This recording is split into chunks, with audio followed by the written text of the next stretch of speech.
What's up, guys? This is Bolvi the Fell-Handed, and welcome to Art of the Type 59 Part 8. Here we are on Himmelsdorf. The greens have spawned on the north side, the reds have spawned on the southern side. Now, you have basically three ways to go in this tank. You can go to the top of the hill there, slug it out. You can go Banana Road, which is considered mid, and, slug it out with the guys there in the middle. You're going to have a lot of heavies pushing that avenue.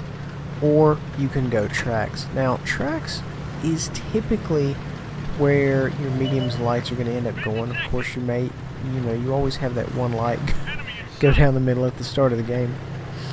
But if I'm always in favor of flanking. I'm running the flank if I can absolutely help it. And that's kind of what I'm doing on this game.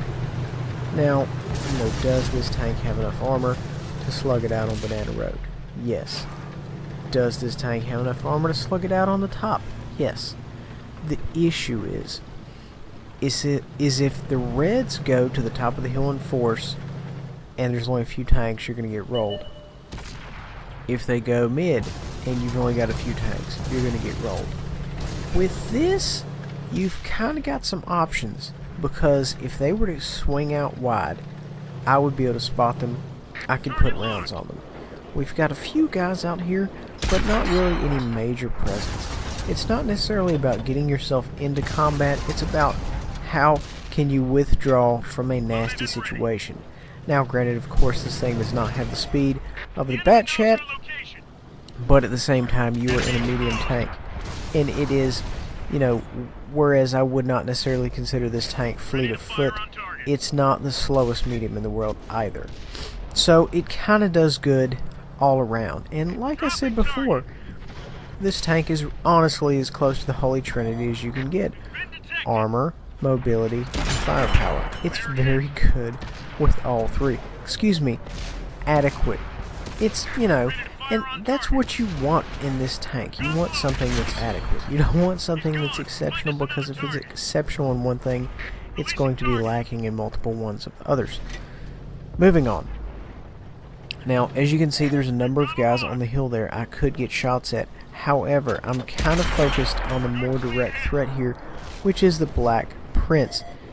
I have a little situation brewing. I've got another tank, as you can see right there, at J1, trying to swing wide, perhaps get some shots on me. So, now I figure I'll pull around the corner here and just kind of see if I can't get eyes on. See if I can't put some rounds on that situation up on top there.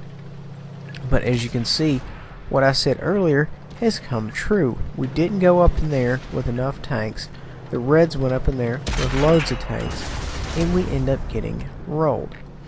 Speaking of getting rolled, I'm going to go in here and I'm going to try to go ahead and shut down this Black Prince, get him off the map.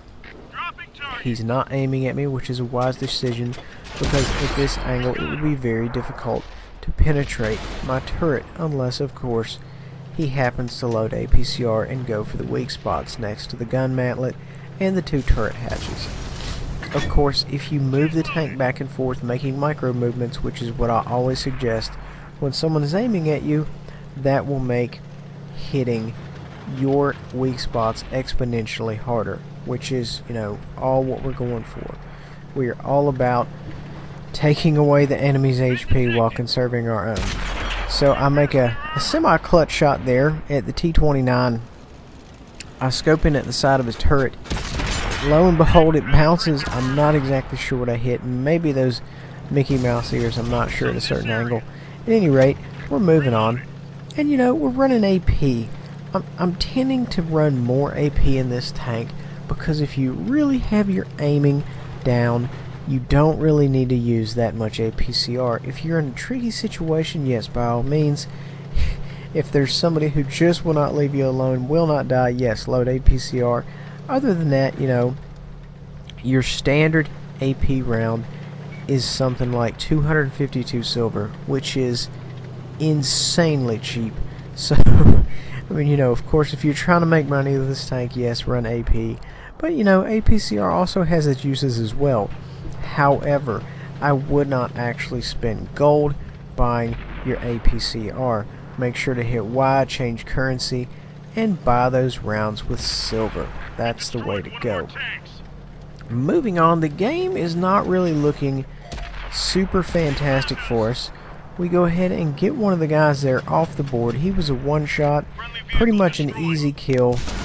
We have a T-32 kind of creeping up on us here. We put a round into him, and you know, it's 3 versus 5, so it's definitely clutch mode. I want to go ahead and get this T-32 off the board. I have just a moment to take a shot. I make a clutch shot and it misses.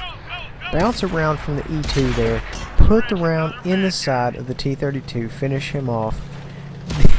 This E2 knows he is bound for the garage. We put a round in him, go ahead and take him out of the game, and we back up and get ready to repel this assault. At this point, it's just myself here. I am still running AP. I immediately switch to APCR because I understand the gravity of this situation. I'm trying to side scrape here. Have some guys taking cover behind some corpse tanks. Very smart move there.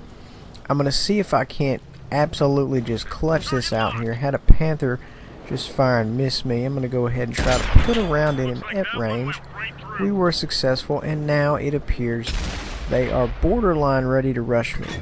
Pull around the corner there, put a round in, kill that guy, get him off the board. And right now the smartest thing for me to do is turn around, angle my tank up, and back into the alley so the Panther can't get a shot at me. And except the downside is I ended up pulling out too far, and now the Panther rams me and finishes me off. I tried my best, but we just didn't quite have enough clout to pull it off. There were too many tanks for one guy. We did okay though that match, 31-26. Guys, I really hope you enjoy this. Please remember to like, subscribe, and share.